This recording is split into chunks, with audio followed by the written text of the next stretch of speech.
In the book of James, he shows us men how to actually have emotional intelligence. Now it says in verse 19, my dear brothers and sisters, take note of this.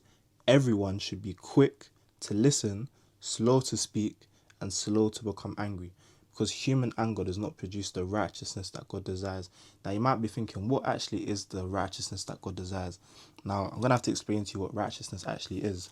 So if you go to 2 Corinthians 5:21, it says, God made him who had no sin to be sin for us, so that in him we might become the righteousness of God. So we receive righteousness because Jesus died on the cross and paid for our sins, allowing us to have access to God. Okay, cool. So that's the first part.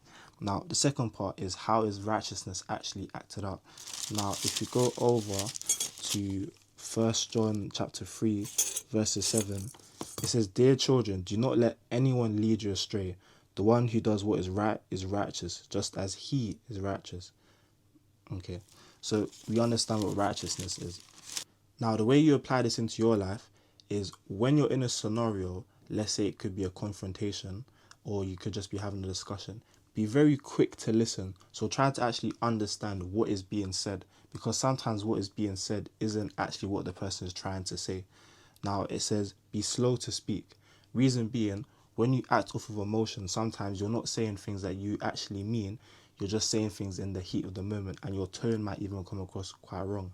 Then it says be slow to become angry, because God knows that if we become angry, we are going to act out of character, and that is not the righteousness that God desires for us to have. So again, to go over it, be quick to listen, so understand what is actually being said, how it's being said, so you can understand the scenario.